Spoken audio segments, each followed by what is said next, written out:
Recorded computer. All right, so we are recording. We are talking about chapter 24, okay, decentralized operations. And so, I don't know, did they even have a diagram for that? I put this on the video too, and I failed to go and look to see if they actually had a diagram. And no, they don't, all right? So when we're talking about decentralized operations, really what we're talking about is the typical corporate ladder. All right, and so if you remember or familiar, we did talk about this when we talked about, the corporation form, where we had the board of directors and they hire the management, which starts with your CEO, right? And under the CEO, he has a bunch of VPs, okay? So VP of sales, VP of marketing, VP of I don't know and I really don't care. And we have the CFO, right? Or the Chief Financial Officer, right? So the CEO is the Chief Executive Officer, and the Chief Financial Officer is the equivalent of a VP. Okay, and under him, generally, if it's a large enough organization, we talked about this, you have the controller, and you have the treasurer. Okay, and then they have their minions. Okay, and then they have their minions. Okay, and maybe they have their minions. Okay, and so this is an example of a corporate ladder. So you may be starting somewhere down here, all right, and you might do some cross training, and then you move up to the next level, and then you get your earn your stripes here, and then you move up here, and then generally there's probably an assistant controller, all right, and then the controller. Hopefully you get an understanding of this. The treasurer has his stuff too, right? And really the difference between the controller and the controller is really responsible for all the financial accounting and a large chunk of the managerial accounting, where the treasurer, really what his responsibility or what his role is how are we financing? Are we selling stock? Are we selling bonds? Making sure that we have sufficient cash on hand and stuff like that. So either way, you can move up into the CFO. And I think I shared this before, about 80%, okay, of CEOs, right, the top manager of an organization, come from an accounting or finance background, all right? Why? Well, because accounting is the language of business, right? And so, if you want to be that guy, all right, again, I encourage you, change your major to accounting. All right, whatever. I'm just fishing. All right, it's the end of the semester. Things are going a little crazy, stir crazy here at home. All right, whatever. So that is an example of decentralized organization, where a centralized organization is something like this. You have your CEO, okay, and everybody reports to them. Okay, it's sometimes referred to as micromanaging. Okay. Kind of looks like the coronavirus. All right, but whatever. This is where the buck stops at the CEO, right? He doesn't allow anybody to make any decisions. He's micromanaging, right? Just chock full of a lot of inefficiencies. All right, and so just so you know, a lot of entrepreneurs, okay, end up with this sort of thing, right? The reason being is, they see the organization, even though they've gone public, they see the organization as their baby, right? That they can't let go. Nobody can do their job as good as they can, right? A great example of this was Mark Zuckerberg, right? Facebook was criticized, from the financial world because Mark Zuckerberg, when they went public, did not step aside and let a manager, all right, run the business, all right? So yeah, Mark, he knows how to steal ideas from his roommates, okay? But, he doesn't know, he was not trained, okay, in how to run a $1 million or $1 billion organization. Now, some people say, well, he's done a pretty good job. And it's like, yeah, that's true. But we will never know how big Facebook could have been if he would have relinquished control. All right. And so neither here nor there, we'll never know, right? But that's the whole idea of decentralized organization. And so when we're talking about decentralized organization, we're also talking about responsibility centers.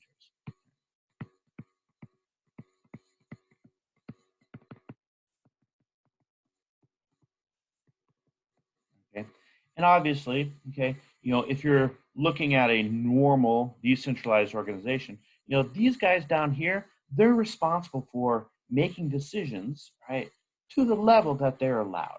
All right, and so if you have the ability to make a decision about something, then you're going to be responsible for that decision.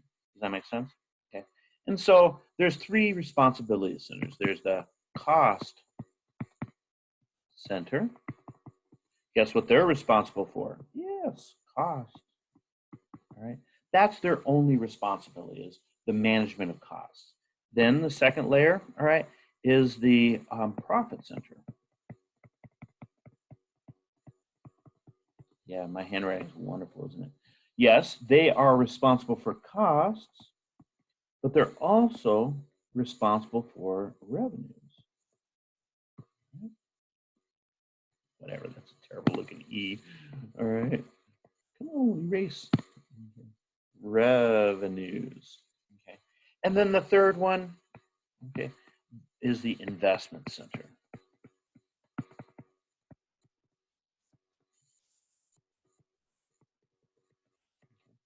They're responsible for our cost, revenues, and investments.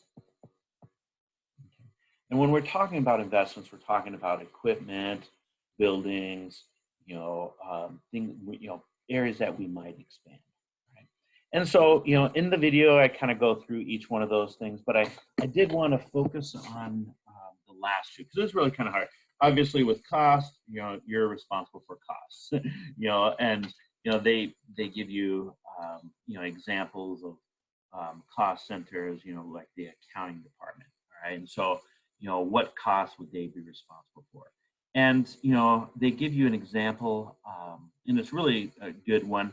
Using what we've already learned about budgets and variances, or comparison between budgets and actual.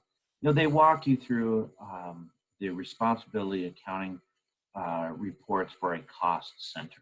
All right, and so obviously a vice president of production, they don't want to know all the details. All right, they're looking at big numbers. All right, and then they generally, if they see something that's not going as expected, then they go down to the next level and they ask the manager, hey, what's going on down there?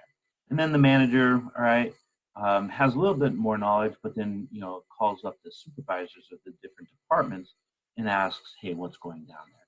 And so that they can report up, all right, for the explanations. All right, and like I said, we did cover content there. The next section talks about really the profit centers, all right? And the big thing in that area is dealing with departmental service charges. A departmental service charge is, instead of each division having an accounting department, right? What they do is they have a centralized accounting department that does all the accounting for both divisions or both products or both areas, okay?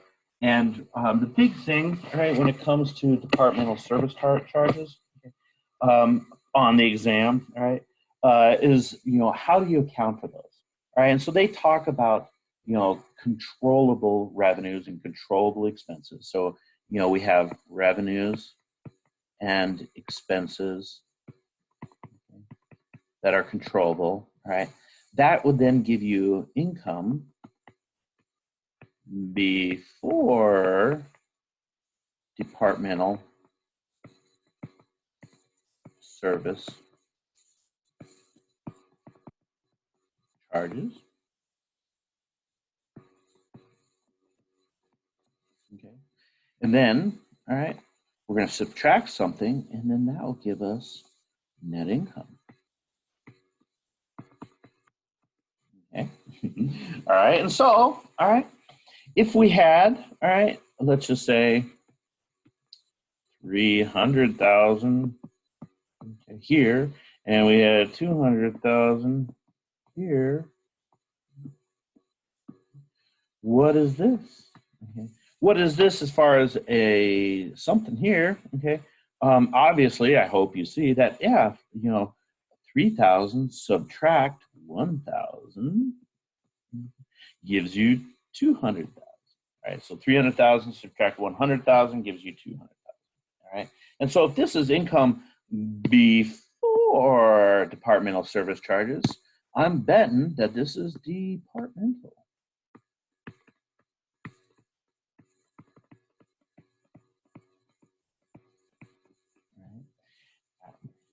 There's a multiple choice question. All right. And again, if you forgot, or I haven't said it to you guys at least, the final exam is all multiple choice. All right. And so you want to be thinking how questions could be asked. All right. And so, they may give you this number, and you have to figure out that number, or maybe they give you this number, and you got to figure out, this number. All right. Or they may give you this title, and well, that would be stupid. All right, usually they'll give you this title and this title, all right, and you have to figure out what this title is, all right? It's just, the allocation of cost to a specific area, right? And I mean, again, in the PowerPoint lecture that we went through that I posted already, we run through different scenarios. We have 3 different departmental services that we allocate, and it's just a weighted average allocation. Right, we allocate those to in the in the chapter example where we have a theme park and a movie production, right? And really what they're doing is the calculation of this. And it's possible that that might be a question I really don't remember, all right? But we cover that in the lecture. The next area, all right, deals with responsibility accounting for an investment center, all right? And so the big deal here, all right, is up to this point, when we're talking about profit centers, okay, we're just looking at things that involved the income statement. Whereas, when we're talking about investment centers, and I want you to know that, the investment centers is really a VP level, all right? So again, we have the CEO, okay, and, you had your VP of the West, all right, the East, right, and the North, whatever, okay. You have multiple different divisions, all right, and so, these guys are the ones that are making, investment decisions, all right. So if they're going to expand, the West, okay, we're going to have to build new buildings, buy new equipment, blah, blah, blah, blah, okay. And so when we're talking about the investment centers, the big thing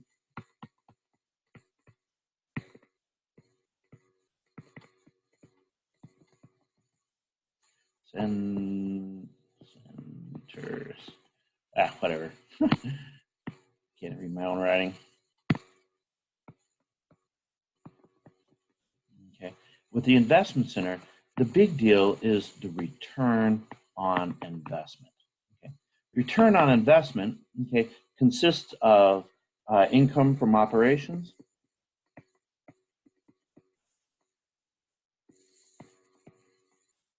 divided by invested assets. Okay. This gives you your return on investment. So, how much money did you put in, all right, to an organization in order to make a profit, all right? And so it's taking both the income statement information, profitability, okay, and it's taking the balance sheet and seeing the interrelation, right? And so if you guys, have ever made an investment, all right, or put money in your bank account, and hang on, I'm trying to get my cursor. I think somebody else added. All right, nope, I guess I heard something bling on my computer, and usually that means somebody's trying to add into our class period. But if you put $1,000 into the bank and you got $300 return, all right, this year, okay, you know, your return on investments, you know, going to be 30%, right? You know, that would be a great return on investment. Or if you buy stock, all right, you know, and that stock price goes up, even though you may not get the money, all right, you're getting a return on that investment. And so if you're in charge of an investment center, okay, that's really how you should be evaluated, right? Okay, is you know, based on the return on investment. Well, the DuPont Corporation, right, which is a conglomerate, right? And so when we're talking about conglomerate, really what we're saying is you know, they have purchases in different types of organizations, all right? And so the DuPont formula, they basically took your return. Oh, what's going on there?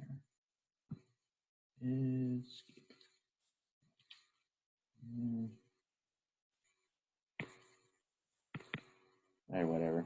I don't know what's going on. All right. You know, the DuPont. Okay. In fact, I think they're from Michigan. I think they're from Midland, Michigan. They used to be well, they still are a chemical company, right? But then to diversify risk from that area, they started buying. Oh yeah, there. Hang on a second.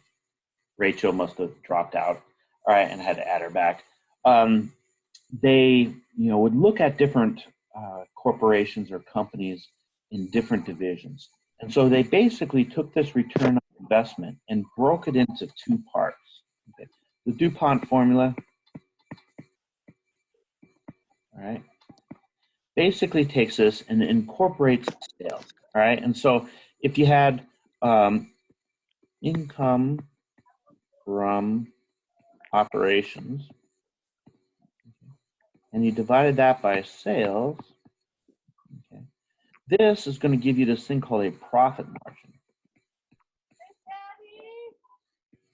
Would you like Rachel? Let me see.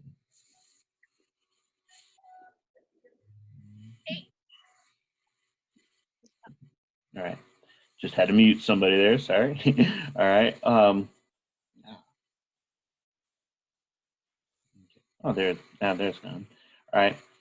This gives you the profit margin. All right. And really what this says is based on $1 of sales, how much income, all right, are you able to squeeze out of that?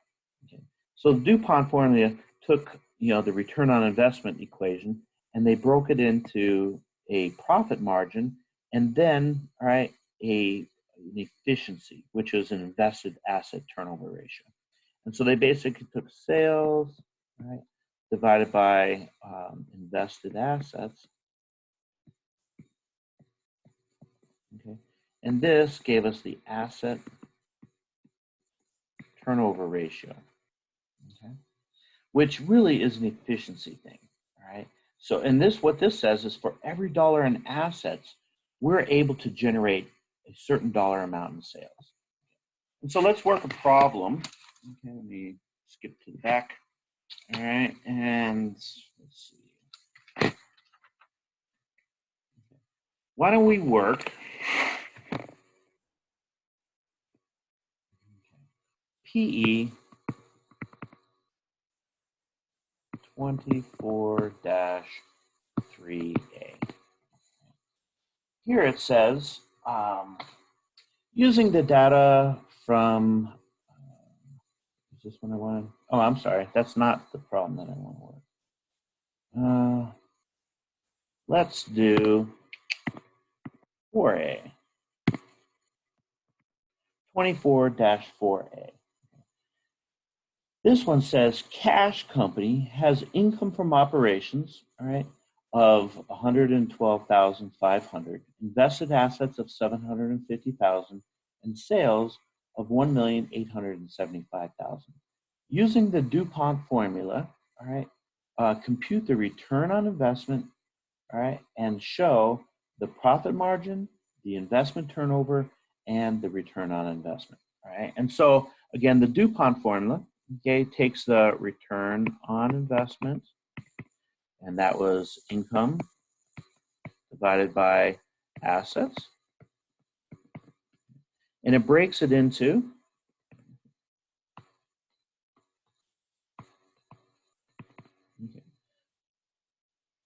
sales, I'm sorry, not sales,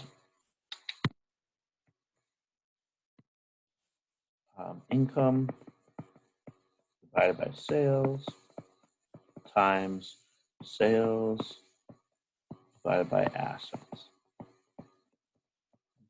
And so if you know anything about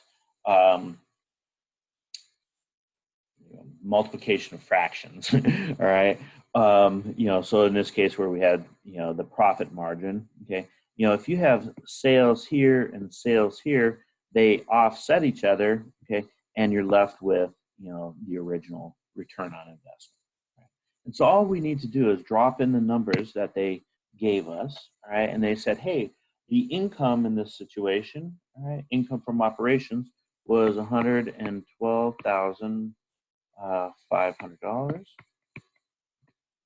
Our sales, okay, were 1,875,000. Okay. And we're going to multiply that times 1,875 divided by the assets, invested assets, 750.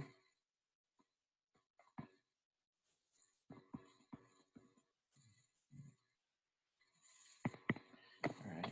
And so what this allows us to see, all right, is the profit margin. Okay, and so if we took the 112,500 and we divide that by 1,875,000, we come up with 6%. What that really says, all right, it communicates something other than just a comparison. It says basically for every dollar in sales we have, we're able to generate 6 cents in profit. And so, once you have that dollar sale, right, how much, what is your profit margin, okay, on that dollar? Whereas the fixed asset turnover ratio, or the asset turnover ratio, okay, it says, I got to calculate it, 1,875 divided by 750. This comes out to be 2.5, right? Not a percentage, it's just 2.5. What this basically says is for every dollar in assets we have, we're able to generate $2.50 in sales. Okay. So if you have that sale, okay, how much are you able to convert that into net income, right? And so if these two are offset, okay, we would just take the 112,500, divide that by 750, and we come up with 15%. Or another way to say it, for every dollar in assets, we're able to generate 15 cents, okay, in profit. Okay. Another way, all right, would just to be take the 0.06 times 2.5, and we come out with 15% also.